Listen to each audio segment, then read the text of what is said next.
For chains are broken at the mention of that name. That name is Jesus.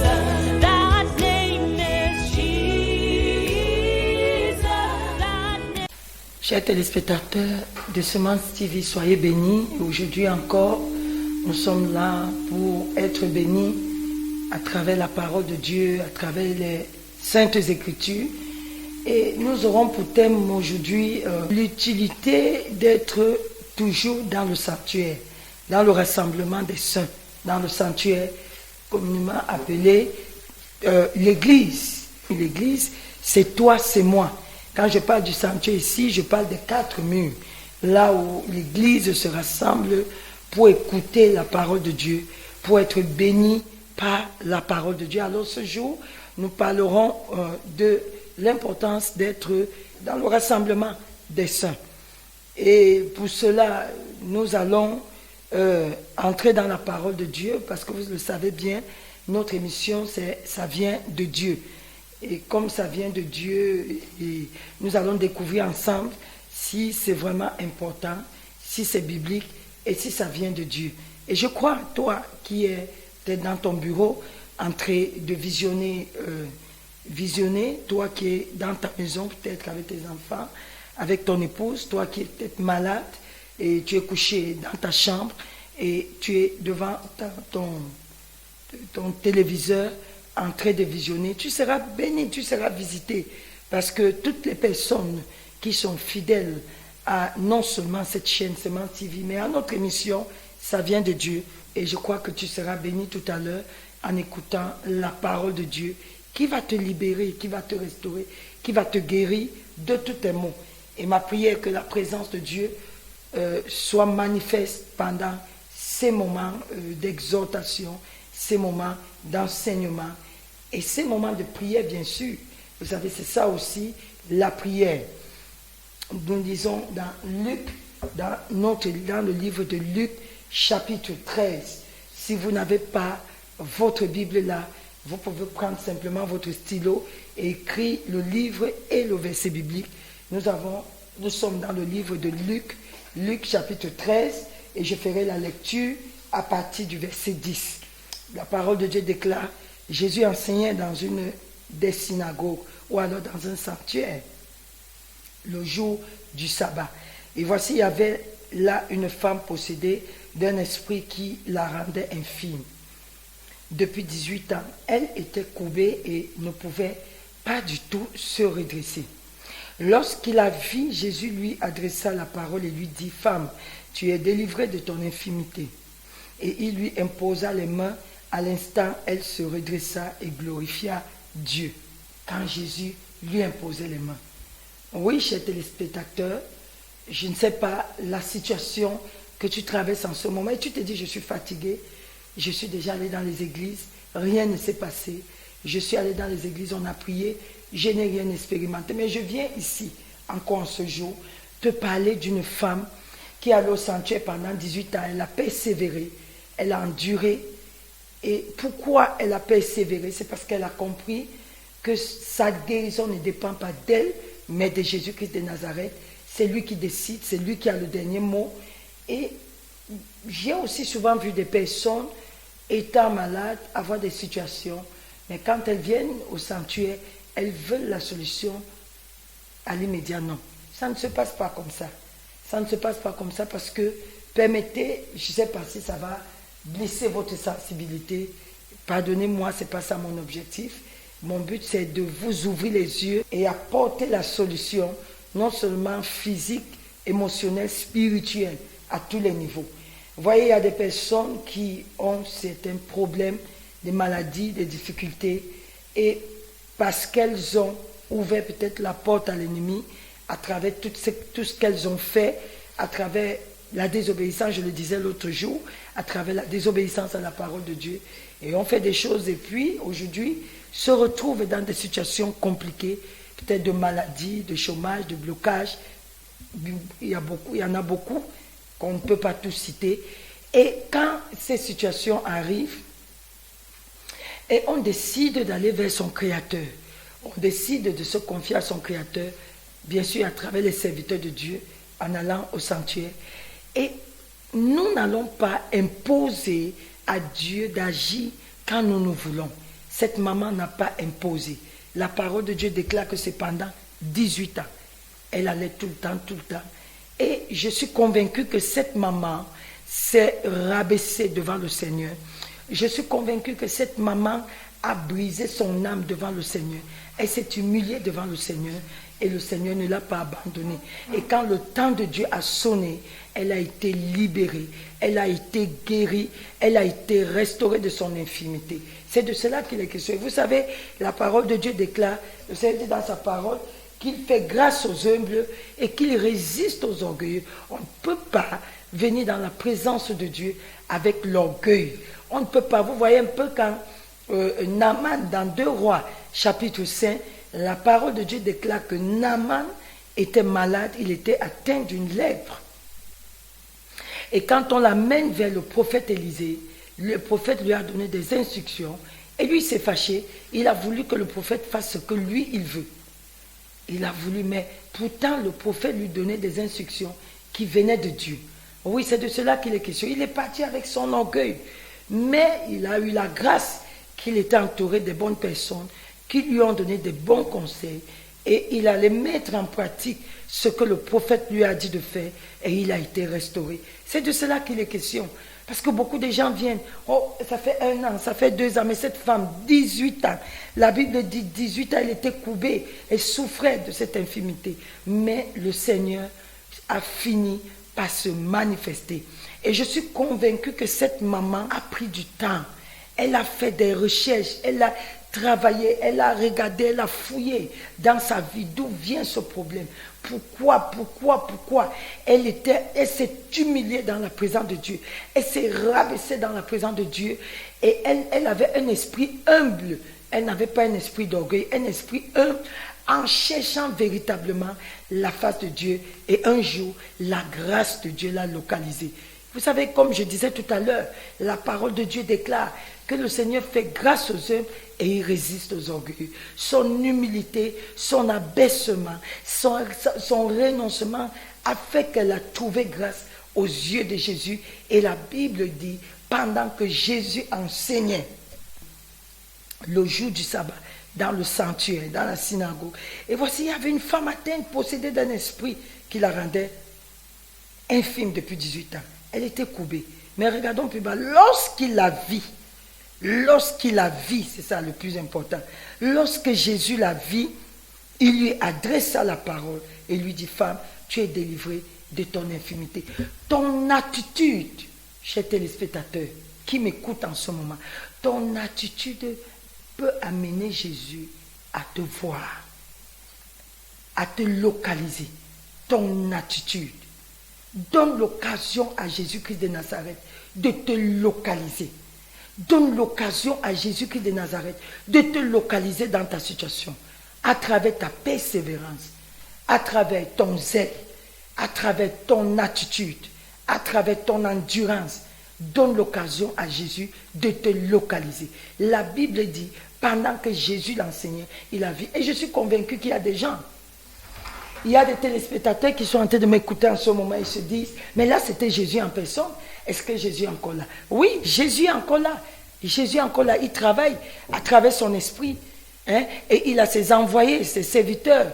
Ses envoyés, ce sont ses serviteurs. Et à travers son esprit, il parle encore.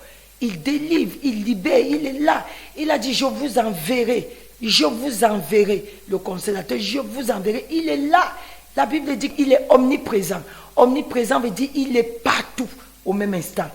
Il est omniprésent. Il est partout au même instant. Il est omniscient. Celui qui sait tout. Il est omnipotent. Celui qui a le pouvoir de tout accomplir. Celui qui a le pouvoir de changer la situation dont tu traverses en ce moment. Celui qui a le pouvoir d'appeler les choses qui n'existaient pas à l'existence. Oui, il est omnipotent. Celui qui a le pouvoir de tout accomplir, de tout transformer, de tout changer. Rien ne peut le dépasser. Rien n'est impossible à toi, quel qu'en soit le niveau, le diable t'a rabaissé à travers la maladie, à travers les problèmes, à travers les résistances, à travers les humiliations, Jésus est capable de te sortir de là. Il a ce pouvoir. Mais sois persévérant, viens dans sa présence et viens surtout dans sa présence au sanctuaire avec un esprit d'humilité, un esprit de renoncement total, un esprit d'abaissement.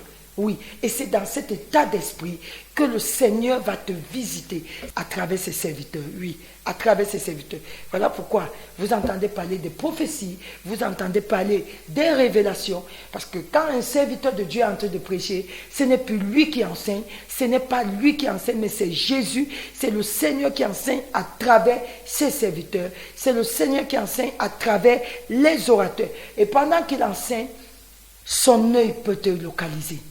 Son œil peut te localiser à travers un serviteur de Dieu. Vous voyez dans les cultes, dans les moments de prière, dans les moments d'enseignement, vous voyez pendant qu'un orateur est en train d'enseigner, ou le pasteur est en train d'enseigner,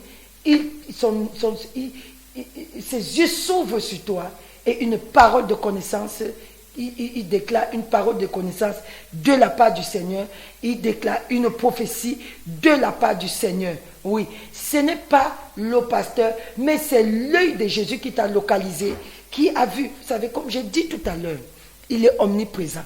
Ça veut dire qu'il est partout. Il est omniscient. Ça veut dire qu'il sait tout. Donc, il voit ta condition, il voit ta situation, il voit ton humilité, il voit comment tu te rabaisses, tu t'humilies, tu persévères. Et à travers son serviteur, il va te parler, il va te restaurer, il va te rétablir et il va te guérir. C'est de cela qu'il est question. Et je suis venu t'encourager en ce jour de prendre très au sérieux les rassemblements. Oui, de prendre très au sérieux le sanctuaire. La Bible dit dans Psaume 150, le lieu où éclate la puissance de Dieu. Le lieu où éclate la puissance de Dieu. Je ne dis pas qu'il ne t'écoute pas dans ta chambre, non. Je ne dis pas que quand tu pries chez toi, il ne va pas t'écouter, mais je te dis, il y a une grande puissance dans le sanctuaire. Il y a une grande onction qui s'opère dans le sanctuaire. Et moi, je suis venu t'encourager.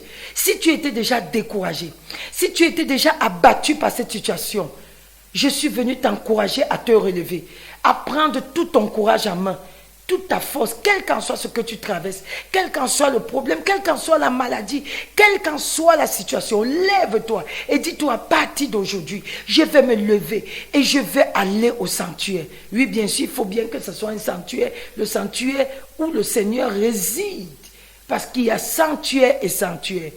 Il faut bien même à prier en ce moment et que le Saint-Esprit t'oriente et te guide vraiment là où le Seigneur est vraiment. Là où il réside, là où il est. Parce que si tu te retrouves dans un sanctuaire où la présence de Dieu est, la gloire de Dieu va éclater dans ta vie. Surtout si tu pars dans un esprit d'humilité, de renoncement total, dans un esprit où tu t'en vas pour dire, Seigneur, je viens t'écouter, je viens t'écouter, je viens t'écouter. Je suis fatigué de ma condition et je suis prête à accepter. C'était ça, cette femme. C'était la position de cette femme. Elle ne venait pas simplement au sanctuaire, mais elle venait parce qu'elle voulait écouter le Seigneur. Elle était fatiguée. Elle voulait, son problème c'était qu'est-ce qu'il attend de moi. Il veut que je sois comment, qu'est-ce qu'il veut de moi, et plus elle venait au sanctuaire, plus elle pouvait recevoir de Dieu, du Seigneur, à travers les enseignements, comment marcher, comment se comporter, comment agir, comment vivre même. Elle pouvait, à force de venir tout le temps au sanctuaire. Et un jour, vous voyez, la grâce de Dieu l'a localisée et l'œil de Jésus, le Seigneur, la Bible dit que Jésus la vit. Jésus la vit. Vous savez, ce n'est pas tout le monde que Jésus voit dans sa présence. Ce n'est pas tout le monde. Regardez un peu. Quand vous voyez par exemple l'histoire de la femme à la perte de sang, qui a perdu le sang pendant 12 ans. Regardez la foule qui oppressait Jésus. Mais quand elle vient toucher Jésus, il se rend compte que quelqu'un l'a touché, mais pourtant la foule l'oppressait. Vous voyez, il y a plusieurs manières d'être au sanctuaire. Tu viens au sanctuaire comment? Dans quel état d'esprit? Dans quelle position tu viens au sanctuaire? Alors je suis venu t'encourager en ce jour que quand tu viens au sanctuaire, viens avec un esprit positif. Viens parce que tu veux écouter le Seigneur. Viens en te soumettant dans sa présence et tu verras sa gloire. Et il ne te décevra pas. Parce que je sais le Dieu qui ne déçoit pas. Il ne déçoit pas ceux qui viennent humblement vers lui. Il ne déçoit pas ceux qui le cherchent véritablement. Cette maman le cherchait véritablement, la preuve. La Bible dit qu'elle a souffert pendant 18 ans, mais elle était toujours là. Elle était toujours là. Elle était toujours là. Elle était toujours là. Elle ne s'était jamais découragée. Elle ne s'était jamais découragée. Elle a persévéré. Elle a persévéré. Parce qu'elle savait qu'un jour, le temps de Dieu devait sonner. Je suis venu t'encourager à persévérer. Je suis venu t'encourager à persévérer. Parfois, quand vous venez, 1 an, 2 ans, vous vous découragez. 2 mois, 3 mois, vous vous découragez. Au moment où la bénédiction veut déclencher, au moment où les portes veulent s'ouvrir, c'est en ce moment que vous vous découragez et vous faites marche arrière. C'est très dangereux. Vous faites marche arrière. Je suis venu vous encourager. Persévérez jusqu'au bout. Parce que ce n'est pas à vous de décider. C'est au Seigneur de décider. C'est lui qui connaît quand vous bénir. Je vais chuter ici pour donner un témoignage. Un bref témoignage. J'avais une de mes filles. Elle venait à l'église. Très soumise, très respectueuse. Bien élevée. Et un jour, elle me dit, maman, je suis venue, j'avais donné un délai au Seigneur pour me marier. Et je n'ai pas eu le mariage. Maintenant, je vais aller dans une autre assemblée. Et j'ai eu mal, ça m'a dérangé, mais je ne pouvais rien faire parce que je ne pouvais pas l'arrêter. Et elle est partie dans l'autre assemblée. Et quand elle est partie jusqu'à aujourd'hui, je vous assure, elle n'a jamais été mariée. Elle a plutôt multiplié les enfants dans la fornication. Elle n'a jamais été mariée. Donc vous comprenez que vous ne pouvez pas commander Dieu. C'est Dieu qui a le dernier mot, qui décide quand vous bénir. C'est de cela qu'il est question. C'est lui qui décide quand vous bénir. Et si vous êtes fidèle, si vous êtes patient, si vous êtes persévérant, il finira par vous bénir. Alors c'est ça ma prière pour vous. Soyez persévérants. Laissez le temps de Dieu agir.